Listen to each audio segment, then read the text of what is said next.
Welcome to HaHu Tube. Today, we are working through part 1 of the 2018 Grade 8 Citizenship Ministry Exam, covering questions 1 through 20. Before we dive into the answers, remember you can download the full PDF question paper for free right now on our official Telegram channel, HaHu Tube. Question number 1. Which statement best explains the relationship between rights and responsibilities? A. Responsibilities are benefits provided by the law. B. Rights are more important than responsibilities. C. Rights and responsibilities go together in society. Or D. Responsibilities are only for government officials.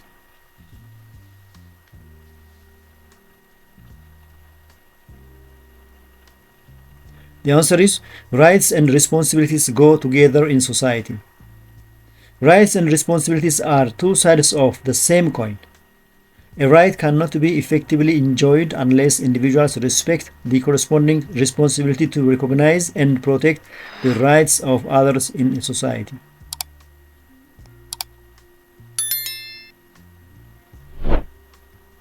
Question number 2.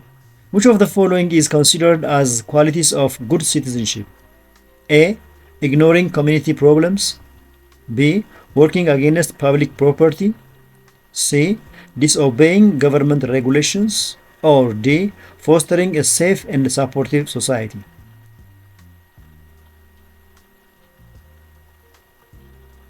The correct answer is fostering a safe and supportive society. A good citizen actively contributes to the betterment of their community by obeying laws, protecting public property, and promoting a safe, cooperative, and supportive environment for everyone. Good. Question number 3.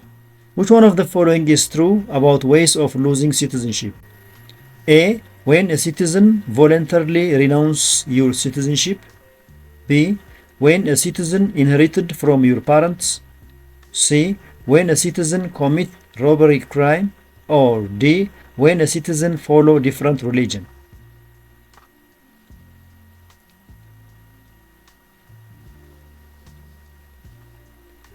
The answer is when a citizen voluntarily renounces your citizenship. Voluntary renunciation occurs when an individual formally gives up their citizenship status, which is a recognized legal way of losing citizenship. Inheriting citizenship gains it, while religion or general criminal acts do not strip citizenship.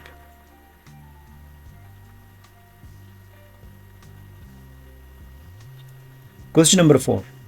Abel was born in Ethiopia to Ethiopian parents. Later, he voluntarily acquired citizenship from another country and renounced his Ethiopian citizenship. Which statement best explains Abel's situation? A. He had Ethiopian citizenship by birth and lost it by renouncing. B. He acquired Ethiopian citizenship through naturalization. C. He lost Ethiopian citizenship by government decision. Or D. He never had Ethiopian citizenship.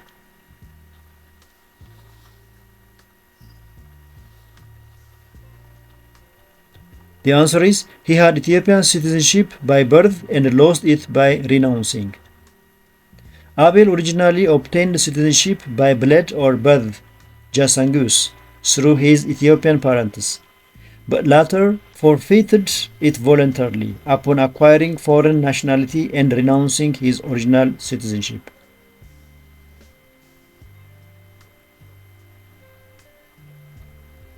Question number 5. Which statement best explains the meaning of a state? A. A group of people living in villages. B. A group of people living without laws. C. Unorganized people to solve single social problem. Or D. An organized political community governed by authority.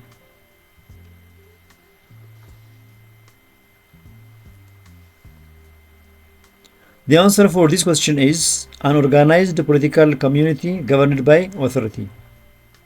A state is defined in political science as an organized political entity that possesses a defined territory, a permanent population, a government, and sovereignty.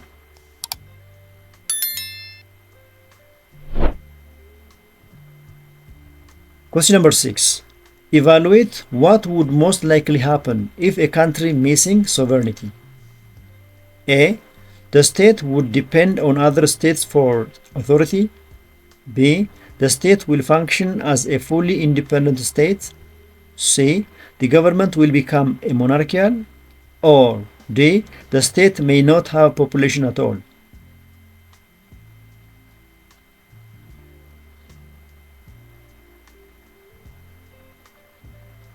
If a country missing sovereignty, the state would depend on other states for authority. Sovereignty refers to supreme, independent authority over a territory.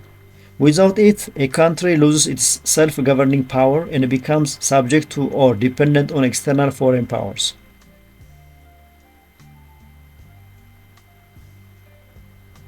Question number 7. Which statement explains the function of government? A.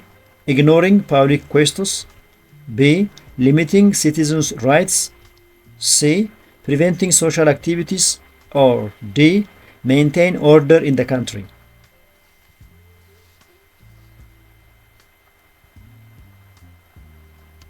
The answer is maintain order in the country. The essential roles of a government include enforcing laws, protecting rights, providing public services, and maintaining peace and order within society.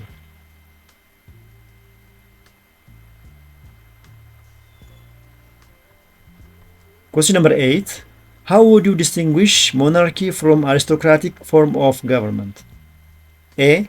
In monarchy, power is held by a king while nobles in aristocracy. B. In aristocracy, leaders are appointed while elected in monarchy. C. Aristocracy is ruled by a single king or queen. Or D. Monarchy is ruled by popular election.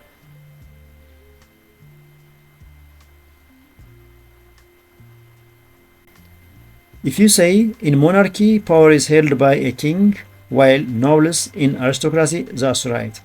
Because a monarchy is a system governed by a single hereditary rule or a king or a queen, whereas an aristocracy is ruled by a privileged upper class or group of nobles.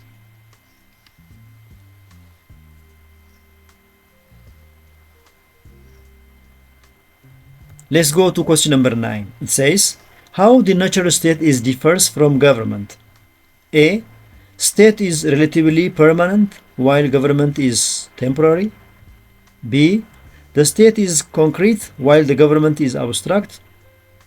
C. The state and the government are exactly the same. Or D. The state includes some parts of the population.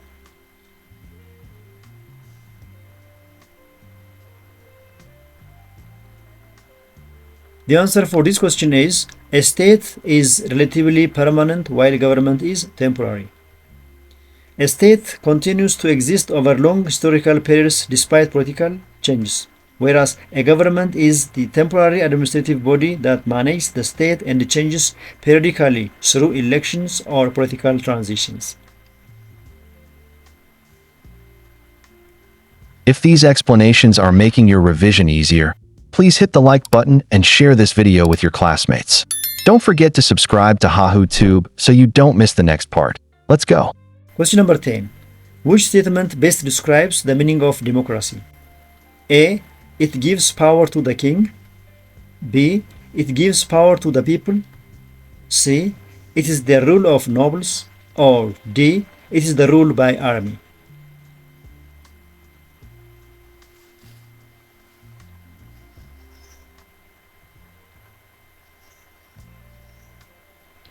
Did you say it is the rule by army?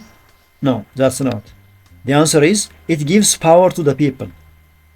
Democracy comes from the Greek words demos, which means people, and kratos, which means power or rule, meaning a system of government where ultimate political power resides in the people.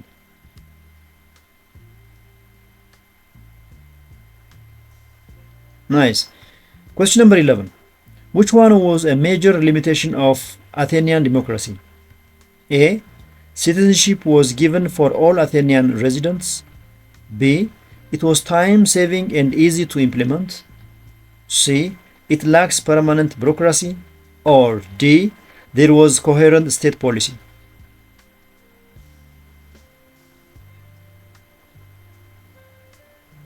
The answer is it lacks permanent bureaucracy. Because ancient Athenian direct democracy relied heavily on temporary assemblies and lotteries rather than a trained, permanent professional administrative body or bureaucracy to implement policy consistently. Additionally, it excluded women, slaves, and foreigners from citizenship.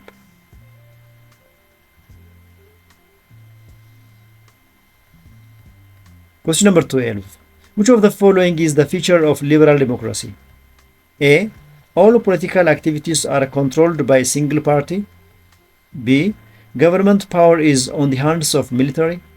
C. Citizens have political rights and freedoms. Or D. Government makes all the decisions.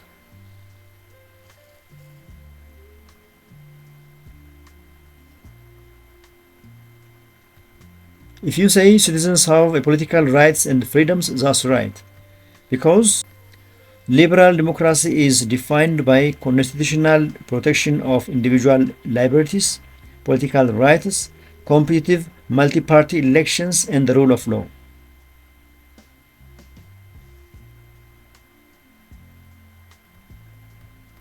Question number 13. Which one of the following illustrates the meaning of direct democracy? A. More applicable at local and small scale level. B. Citizens can participate through representatives. C. Suitable to implement in large size population. Or D. Better and applicable at national level.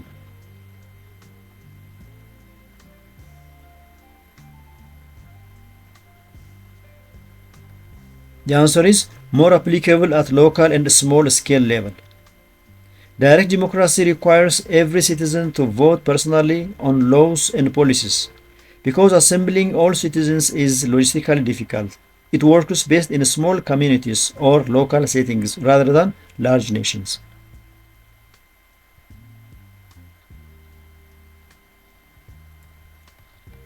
Question number 14. Which of the following is true about procedural democracy? A. It focuses on the actual practice of government. B. It focuses on the process of decision making. C. It focuses on the outcomes of government. Or D. It ejects electoral process.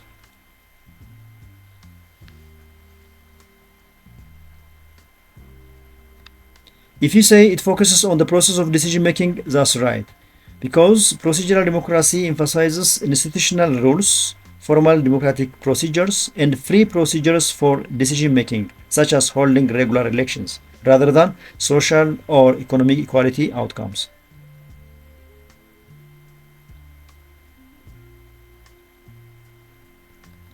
Question number 15.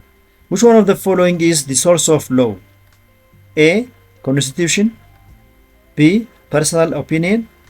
C. Individual interest. Or D. Private discussion.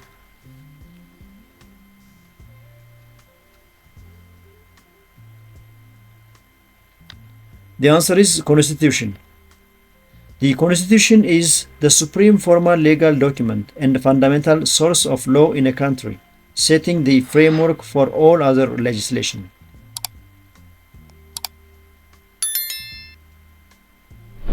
Nice. Question number 16. If your teacher punishes only one student for making noise while several students were involved, based on this scenario, evaluate the action of your teacher. A. It's fair because the teacher has authority. B. It's fair because one student was punished. C. It's unfair because the rule was not applied equally. Or D. It's acceptable because students must always obey teachers.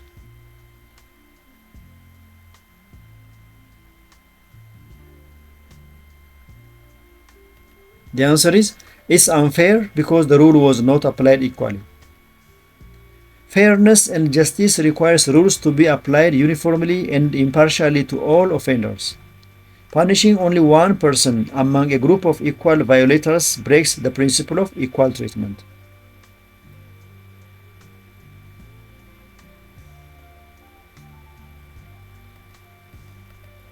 Question number 17. Why do you think the rule of law is essential principle for existence of a democratic system in a given country? A. It's the means to exploit citizens' rights. B. It promotes government accountability. C. It limits political participation. Or D. It promotes gender inequality.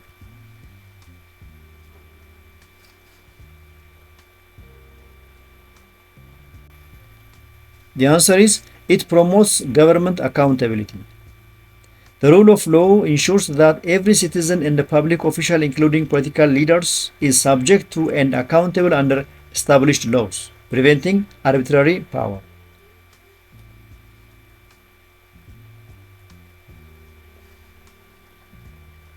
Question number 18. Which one of the following is the manifestation of rule of law? A. Existence of independence of judiciary. B. Existence of irresponsible leaders. C. Existence of personal influence. Or D. Existence of arbitrary rulers.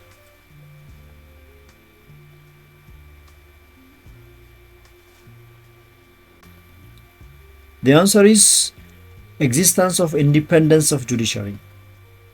An independent judicial branch capable of interpreting laws impartially without political interference is a fundamental cornerstone and manifestation of the rule of law.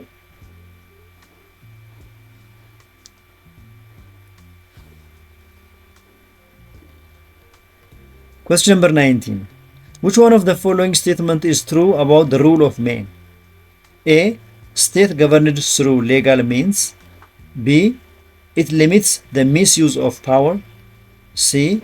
Rulers are subject to the law. Or D. Laws are the wills of leaders.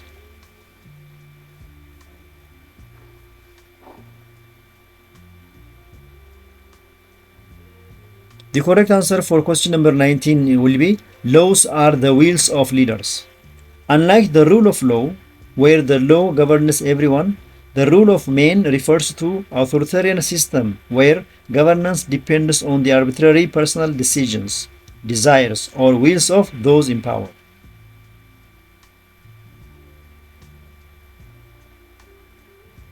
To the last question of part 1, which says, which of the following is classified under a third generation human right?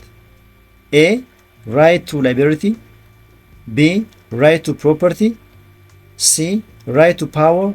Or D. Right to privacy.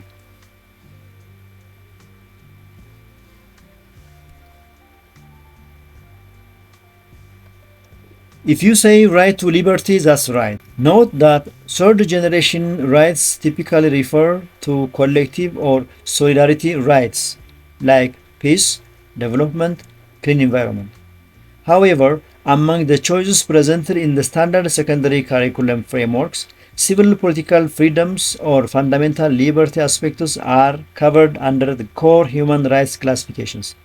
In traditional human rights taxonomy, rights to liberty or privacy belongs to first generation rights, while economic or social belongs to second generation. That completes questions 1 to 20. To study these questions offline, make sure to visit our Telegram channel HaHu to grab the printable PDF file. Click the next video on your screen to jump straight into part 2.